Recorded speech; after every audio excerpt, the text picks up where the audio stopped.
লিয়াকুমান নাসু বিল কিসত, যেন মানুষ ন্যায়ের সঙ্গে বাঁচতে পারে। মানুষের মুক্তি কিন্তু আসবে না, ঠিক না? এই পুরনো পচা গান্ধা বিলাসী রাজনীতি দিয়ে এদেশের গরিব মানুষের, মেহনতি মানুষের মুক্তি কিন্তু আসবে না। সেজন্য আপনাদেরকে আমি বলি, এই কথাটা বলে শেষ করতে আমি চাই যে বাংলাদেশে শাসকদের জন্য এমন একটা আইন প্রণয়ন করা উচিত যে বৈধ। অনুভূতি কি আজকে যে ছাড়ের গৌরব 40 বছর এই মামুসের অনুষ্ঠানে আসলে ইউনিয়নে কাজের শর্ত আরোপ করা, বৈধ এই দুটো জিনিস থাকতে হবে। তিনি আমাদেরকে শিখিয়েছেন 2003-এর বেদ, শিক্ষিত মানুষের মধ্যে থাকবে ন্যায় বিচারের দৃষ্টিভঙ্গি এবং শিক্ষিত মানুষের মধ্যে থাকবে সমাজ কল্যাণের দৃষ্টিভঙ্গি।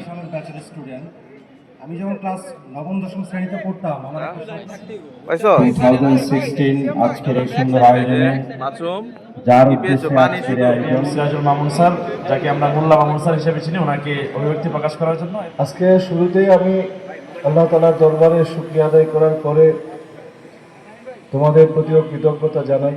আমাদের ধর্মে শাসকদের জন্য বৈধ জিনিসও গ্রহণ করা অনেক সময় নিষিদ্ধ হয়ে যায়। তার মধ্যে 1 নম্বর হচ্ছে বিলাসবহুল গাড়িতে চড়া নিষেধ। 2 নম্বর, ময়দার রুটি তুমি খাইতে পারবে না, কারণ দেশের সব মানুষ কিরকম ভালো ভালো খাইতে পারে, ওইটা পারবে না। 3 নম্বর, তুমি মিহি পাতলা কাপড় পরিধান করতে পারবে না। আর 4 নম্বর, ওয়ালা তুফলিকু আবওয়াবাকুম দুনা হাওয়াইজিন নাস, মানুষ যখন তার অভাবগুলো নিয়ে আসবে, তার কষ্টের কথাগুলো নিয়ে আসবে, তখন তোমার দরজার মধ্যে কোনো দারোয়ান তুমি বসাইতে পারবে না। সুবহানাল্লাহ বলেন। এই 4 শর্ত দেওয়ার পরে বলতেন, ফাইন ফালতুম শাইআম মিন যালিক, যদি এই 4টার কোনো একটা তুমি করো তাহলে আমি তোমাকে পদচ্যুত করে দেব। ভাইরা আমার, এই ধরনের শাসন যদি আসতো মানুষের, তাহলে নতুন বাংলাদেশের স্বপ্ন পূরণ হইত, ঠিক কিনা?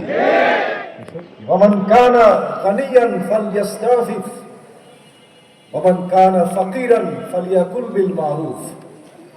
ভালো করে একটু শুনবেন এই কথাটা। একটা সরকারের মধ্যে যারা রাষ্ট্র, যারা শাসক হন, তারা যদি ধনী হন, খাওয়ার ব্যবস্থা তার থাকে, তার বাসস্থান থাকে, রাষ্ট্র থেকে কোনো কিছু নেওয়া তার জন্য নিষেধ। আর যার অভাব আছে সে যৌক্তিক কিছু গ্রহণ করতে পারবে। কত সুন্দর নিয়ম না? আর এখনকার মানুষ এমপি হয়, মন্ত্রী হয়, চেয়ারম্যান হয়, হাজার হাজার কোটি টাকা খরচ করে, তার আকাঙ্ক্ষাই থাকে নির্বাচিত হবার পরে জনগণের পয়সা লুট করে নিজের পকেট ভারী করে।